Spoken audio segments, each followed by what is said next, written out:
Hey guys, it's your girl Tubby of the Nerdy Bird site, rocking right here with the antidote.com, bringing you yet another live exclusive from the parlor. And it's your boy, Jimi Jump to Pieces, you heard me, always cutting at O'Neill's Barbers at 449 North Acadian. Now, I know a lot of you guys are familiar with Jump, but his resume really precedes a lot of things that you may or may not know. I won't speak too much on it. I'll give him an opportunity to kind of fill you guys in on who he is and how you got started. Now, musically, I know that you have been making music for a long time. Yes, let's kind of start there. How did you get into music? How did that become a passion of yours? Well, it started in high school. Me and some of my partners, you know, I was in a piano class. I took a lot of music classes in high school and stuff, Nice. So I was a producer starting off. I started off going to Greg Duke's, making beats. I helped show Handy, R.I.P., helped show him how to, you know, put his raps together and whatever. And just from there, we just kept going. It was a love. It was more about, you know, just the passion of the music. And then from there, you know, I transitioned to rapping. I started, you know, actually writing raps and recording. And before I knew it, I was doing shows with Max Minnelli. And, Very nice. and from there, it just kept going, you know. Kept going. So how many projects do you have out right now, just in total as an artist? I have about, I had to sit back and think about that. You said it's a lot. I have three mixtapes, 2 albums. But it's been so long since I dropped it, so I sit back and think about it. No, But that's yeah, fine. Yeah. So for the guys and the ladies out there that are not familiar with Jump, let them know where they can go tune in to these mixtapes and albums, just where they can link in. If you want to find me right now, you can go on datpiff.com and you can go on livemixtapes.com and type in my name, JIMIJUMP, and all my mixtapes and mixtapes I'm featured on and all that stuff will pop up. You know, I'm featured on way more mixtapes than I know, you know what I'm saying? So I can't tell you how many mixtapes I'm featured on. Very nice. But as far as my music, it's on datpiff.com and on live mixtapes. And Good. You guys, make sure you tune in. We want you to get to know exactly who Jump is as an artist. Now, when you think about the type of music that you make, being a Baton Rouge native, I could assume that it's more of that high energy, high paced dance music. But if you had to describe yourself as an artist overall, who is Jump? How did Jump kind of come into fruition as an artist? Well, Jump, a lot of people actually like where the name Jimi Jump come from, Right. first of all. And basically, me and my partners was working on some music one day, and I had just watched the movie King of New York. Nice. They got a character in that movie named Jimi Jump, and Jimi Jump was like Frank White's right-hand man. He was his assassin. He was the dude who went out and did his dirt. And basically, in the verse I had did, I was speaking on myself like, I'm killing niggas in the rap game. Gotcha. You see what I'm saying? That's how I felt. And so I used the Jimi Jump name as a reference. And my partners liked it so much, they kept calling me that. And it just kind of stuck. And it kind of stuck. You know what I'm Nice. saying? Now, coming into that type of music, do you think that you do make music that's more prolific in the Baton Rouge area, or have you kind of expanded your sound a little bit?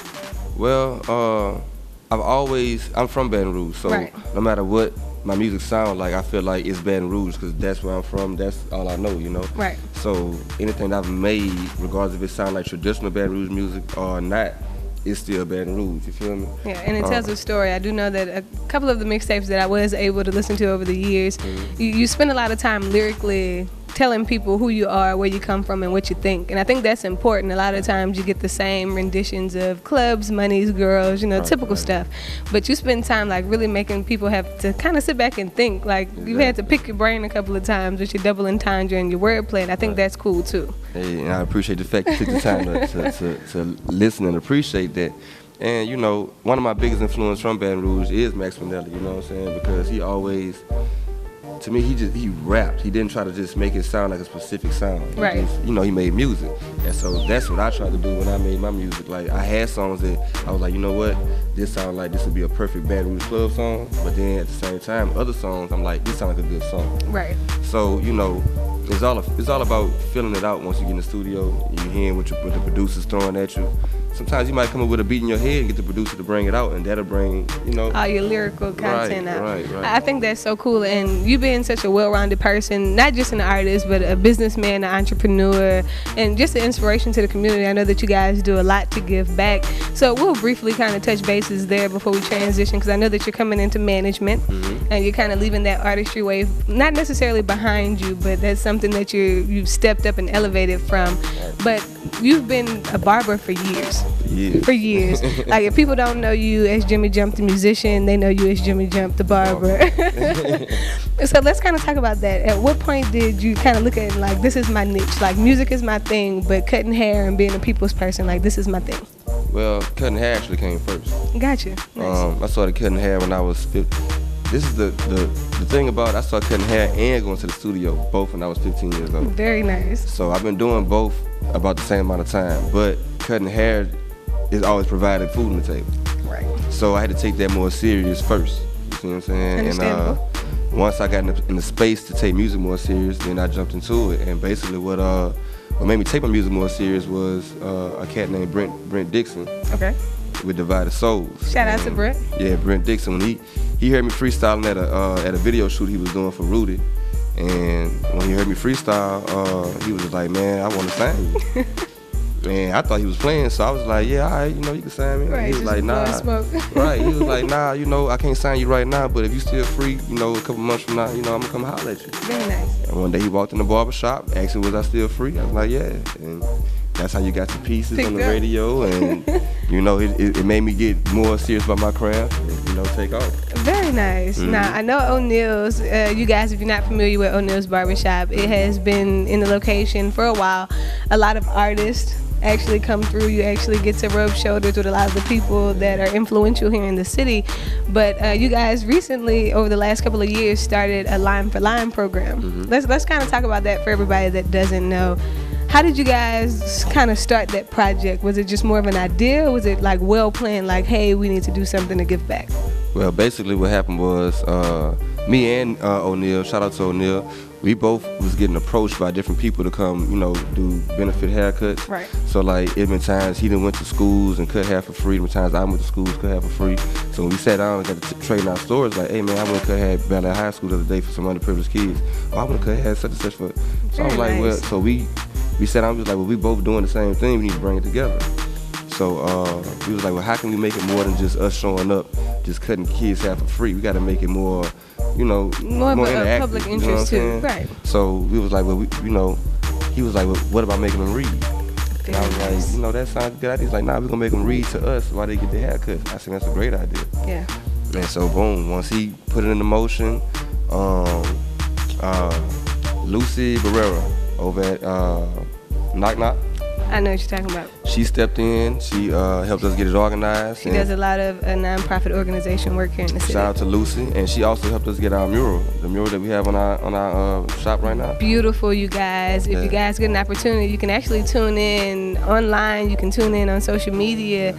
They actually have a mural on side of O'Neill's that features the primary barbers inside, including Jump, and it's just a beautiful piece of work, and it's something that the culture really needs to be able to see, that everything isn't a self-worth. Everything does come back, and it is a positive contribution to kids. And I think it's a wonderful thing, because you do have a lot of children who in outside cases aren't forced to read or don't see reading as a necessity for just more so the encouragement of life and understanding and knowledge.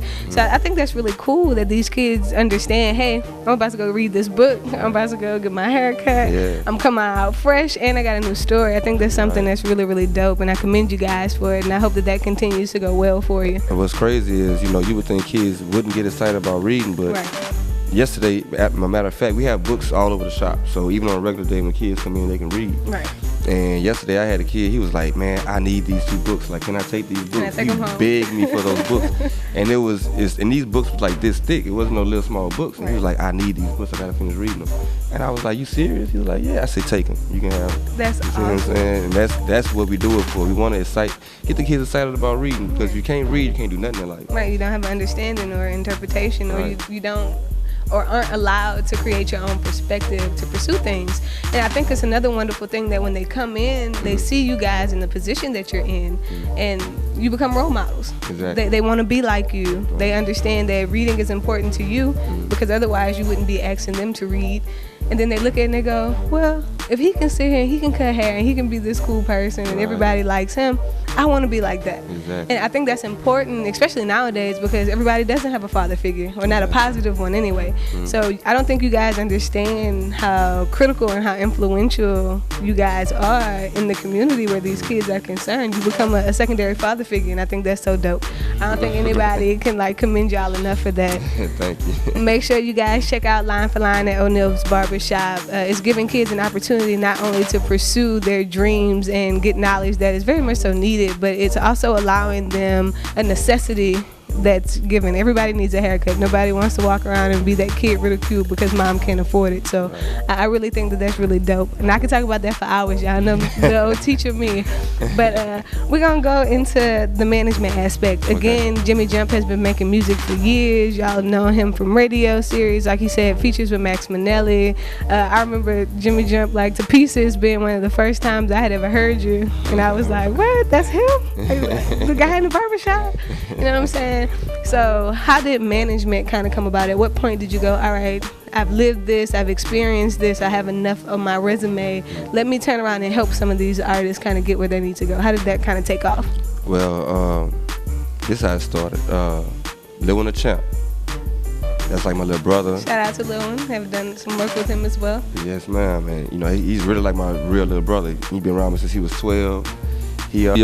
These two young guys in there going nuts. Right. I'm like, I walk in, they're like, Jimi Jump? And I'm looking like, you know, I'm always been humble. Of course.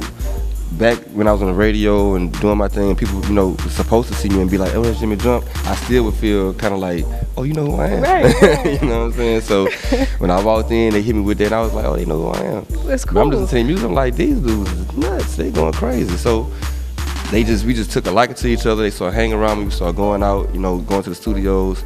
And, you know, Dame eventually started doing this BBG thing with them. And it's like, from us hanging and they seeing how I move and how I operate, they just was like, man, Jump, I want you to manage my career. Nice. And I was like, I'm not a manager, you know. Right, I'm an artist. I'm an artist, you see what I'm saying? They're like, man, you know everybody. We want you to manage our career. Even if you not claiming us as your artist, just point us in the right direction. So that's what I've done over the years. You know, anybody I can link them up with, I've done it. Very nice. And so since I've kind of laid back on going to the studio and recording myself, now I feel more comfortable saying, okay, I'm y'all manager. Right. You see what I'm saying? So now it's not just the overall influence or just being a guide or a beacon. It's more so like, okay, this is what you're trying to do. Right. This is what I know. Right. This is who I know. Right. Let's kind of put it together and see where it goes. And that's the thing about being a manager. People, you know, are getting to the game, and then they might turn to their cousin like, cuz, I want you to be my manager. But cuz don't know nobody. Right. Don't nobody know cuz. Right. See, when you're an artist trying to blow up, when you go to a place that's in a different level, like say, all right, Baton Rouge know you. So you don't really need your manager in this area. Because, you know, they call you, but when you get ready to go to another area, you want somebody that when they walk in the room, people know who that manager is. Right. You see what I'm saying? And that way, that manager can make people know who you are. Exactly. You see what I'm saying? And I learned that from off of when I was out doing my thing, the person who was managing me, DJ Who. Shout out to you. Shout out. Everywhere he took me, I don't care, we went to Atlanta, Florida. When we walked in the room, people came straight to him. DJ Who, man, what you got going on? I got Jimi Jump. Oh, Jimi Jump, I want to. And so that's what I'm trying to do for them. When I step in the room, right, domino effect. You know, when I step in the room, I already know people, and to make it easier for them, hey, I'm Jimi Jump, this is Dylan Cage. This is Hey Dame. Check out the music, this is what we got going on. Not only that, but, you know, the business side that I know, you know, as far as paperwork and stuff like that, you know, I try to guide them on that too. Don't let nobody give them nothing, you know, suspect. Now, I'm going to pause you for a second because this is very important. A lot of time artists invest their all into actually making music, recording music, making videos, but they don't have the professional, the business aspect of it down. They don't know what good contracts are. They don't know if they should have contracts. They don't know about LLCs. They don't know about publishing and publications, owning their copyrights. I think that is so important, not only as a manager, but as an artist, to be familiar with these things. So I'll just ask you, how many artists have you crossed over the years that really have no idea that that's a part of the success where music is concerned?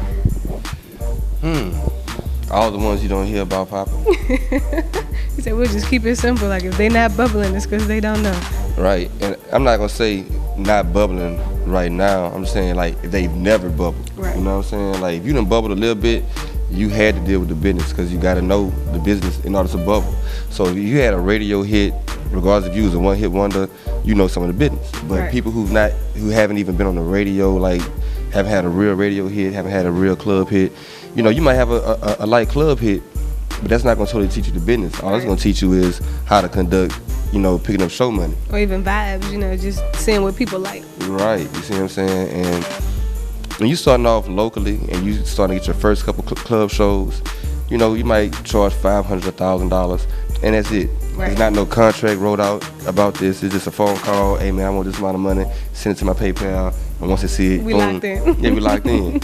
But when you get on that stage, when you get to that level where people are really hitting your phone, you really need a manager to decipher your shows. That's when paperwork come in, and you have your clauses and stuff like that. Like when you show up to a show, say, and people don't understand. You know they got artists who do this, and it's some simple stuff, but it's not simple when Right. you're on that level. You have a rider on your contract. A rider is when you show up to a venue, you want certain things in your dressing room, like you want chicken, M&Ms, Green M&Ms. yeah, you know, and you might put, I want a bowl full of green M&Ms. You might show up to that show, you have a bowl full of green M&Ms, you might have one red M&M in there. Right. Now, as an artist, if you got that in your contract that you wanted all green M&Ms, and they got that one red M&M in that bowl, take a picture. Hey man, I'm not performing tonight, but I want my money. Right. You voided our contract. And you voided our contract, and now that artist getting paid and didn't touch the stage. You see what I'm saying? A lot of artists don't know they got that kind of power. Right. And you have to know the business to know you have that kind of power. Exactly. You see what I'm saying? And some artists will use it like running game. You know, they'll put so much stuff on there just so when they get there, hopefully that they miss something and I can pull out this show Right. and get to the next show to get another bag. You see what I'm saying? That's the hustle. And you got to get on that level to know that part of the game. And some artists don't never reach that, so they don't know. You know what I'm saying? So I'm trying to be like the guy to the artists who are not there yet, but I know have the potential to get there. Right. I can teach them that stuff before they get there. You know what I'm saying? So you won't get ran over. If nobody can run over you, you gonna know, hey, This is what it I'm is. worth, and this is what it is. You And see I'm what not saying? taking anything less than that. And I Exactly. think that's so important. Now, I know that you're managing a couple of people right now, Mm-hmm. but coming into the fall, coming into 2019, is there a set number? Do you kind of have your mind set on how many people you can handle at a time, or is it just more so taking it as it comes? Right now, I have 3 artists that's set that Okay. I'm gonna be, hands-on working with. But the rest is gonna be, I'm playing by ear. Really, I want to get more established with the 3 artists I have. Right. And then from there, I can have something for someone to actually approach me about. You see what I'm saying? I want to eventually be like Coach K. I can see that. That's what I really want. I can see that though. I like how he got the whole QC. He got them popping. Like he's not the CEO of QC, but as far as managing those artists, he got those artists popping. Yeah, and everybody know to reach out to Coach K. Right, and it's not just he not just tied to just QC artists though, and that's the whole thing. Like right now, I have my artists I'm dealing with, but once I get them popping and people see my work, see that I help make this happen. Right. Any artist that I feel like we on the same vibe, we connect, and I can see your vision, I want to try to help it. Very nice, very nice. And a lot of managers are really selfish when you think about the history of music or even just seeing for yourself. Like I said, you rub shoulders with a lot of people. Mm-hmm. You can see a lot of artists and managers fall out because managers do take advantage of the lack of knowledge where artists are concerned. So again, I think it's a very wonderful thing that your outlook is more so in a helpful manner. Like I've been there, I've done that, you know what I'm saying? Let me give you the game so that nobody can mess over you, because that's very much so real. Like a lot of managers pick you up just because you don't know. Right. And you do have talent. I don't want nobody to make the mistakes I made. Right. It's one mistakes I made. I'm gonna put like the team we made collectively. Put it like that. And we still talk about those mistakes to this day. But I'm glad we talk about them because it help us to let somebody else not make the mistake. Right. You know what I'm saying? So that's the thing. You got to be smart about how you spend your money when the money start coming in. You got to be smart about setting up other business ventures to keep money rolling even when shows are not coming through. You see what I'm saying? Like you might get 3 or 4 shows in a month that might pay you, a couple grand. Right. And next month, music moves so fast that next month somebody else gonna be popping, and you might not get as much. Right, you might get one show next month. If that one. Right. So you want to take that money, that bulk. When you make that bulk, you want to take it and put it into something that's gonna keep money coming. So when those months come or those weeks come that you don't have a show, you can still be like, well, I got this money coming in. Right. It's still an investment piece. Right. And again, you guys, Jimi Jump, as he said, he will be taking time as a manager to invest in the 3 artists that he has. But make sure you stay connected over the next couple of months, coming into the next couple of years. You may just be the next artist that he's like taking under his wing. And a lot of you guys, y'all know I'm gonna keep it real. A lot of y'all need it. You make really good music, but you have no idea how to handle the business aspect of things. So make sure you are looking to link up with Jimi. Now, coming into, I want to say the next month or so, you and the antidote.com have kind of partnered up to do this really cool segment where you're actually going to be hosting interviews as well. Yes, ma'am. And it's not a competition because I'm gonna be over there too. Right. I'm gonna interview her. Watch these pretty eyebrows. Look, he been trying to do that for years. He know I don't got no eyebrows. I don't know why he do that. Hey, she gonna have some of that. I do magic. But let's kind of talk about how you guys came into creating this show idea and what plans you have for it. We'll start with the title. How did you come up with the Cuttin' Up with Jimi Jump? How did that come about? Well, me and Joe was talking one day, and he just threw it out there like, man, you want to do a TV show? And I was like, you know what? Bet. I'm with it. I'm with anything that's about, positivity and just doing something creative. I'm about that. And so when he asked me, I'm like, yeah, I'm with it. So we came up with the idea. This might have been like a year or two ago. Nice. We came up with the idea, but it still was, he was still trying to get the antidote rolling the way he wanted to have everything rolling. So it was like the idea was right, the timing wasn't. Gotcha. So we run back into each other again. We run it again. He's like, man, you still want to do it? Yeah, I still want to do it. Timing right, and here it is. We about to make this, gonna make it pop. You know what I'm saying? Now, content-wise, I know that nobody's off limits. It's kind of what it is. We like to present opportunities for anybody that has anything positive going on. But do you think you'll be focusing more on the creative aspect, or are you going all out like political views, political figures, everyday people that have positivity, business people, entrepreneurs? Like, what's going to be your focus on the show? My show's gonna be like watching Jimmy Kimmel in the barbershop. I know that's right. I'm gonna interview any and everybody, and I'm always gonna have a music artist to end the show. Nice. I'm starting the first show with music artists, but I don't want people to think there's gonna be just music artists. But I'm starting off with music artists. But as we go along, I'm gonna interview anyone who wanna get interviewed. Very nice. But every show is gonna have an artist at the end. You see what I'm saying? If I don't interview them, they're gonna at least perform or something. Nice. Get them involved some kind of way. And that's what I wanted to ask. So often in interviews, everything it becomes generic, and that's why everybody has to find something different that kind of sets them apart as an interviewer. So that's what I was gonna ask. Are we like expecting a cipher? Like what difference can we expect? I know you're looking at maybe performances. And see, that's the only thing I want you to expect. Every show is a performance from at least one artist at the end. But besides that, I'm gonna mix it up. I might get on there and rap one time. You never know what I'm gonna. I don't want you to be able to predict what you're gonna see in my show. That way, you have to watch the next one. The only thing you're gonna see on my show is, I'm gonna see you perform. That what makes people tune in every time. Besides the fact they want to find out what else he's gonna do.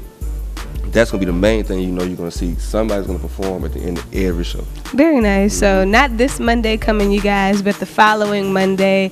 Cuttin' Up with Jimi Jump will air. We will keep you guys posted. Make sure you tag in with the antidote.com. Make sure you link in with Jimi Jump so that you can keep up with that information and you can stay on top of the world premiere. It will be something special. Again, for the guys and the ladies out there that don't know Jimi, he has been around for a long time as far as his influence goes, as far as his character. A lot of people know, love, and respect him as an artist, as a barber. Y'all know how that go, barbershop talk, excuse me.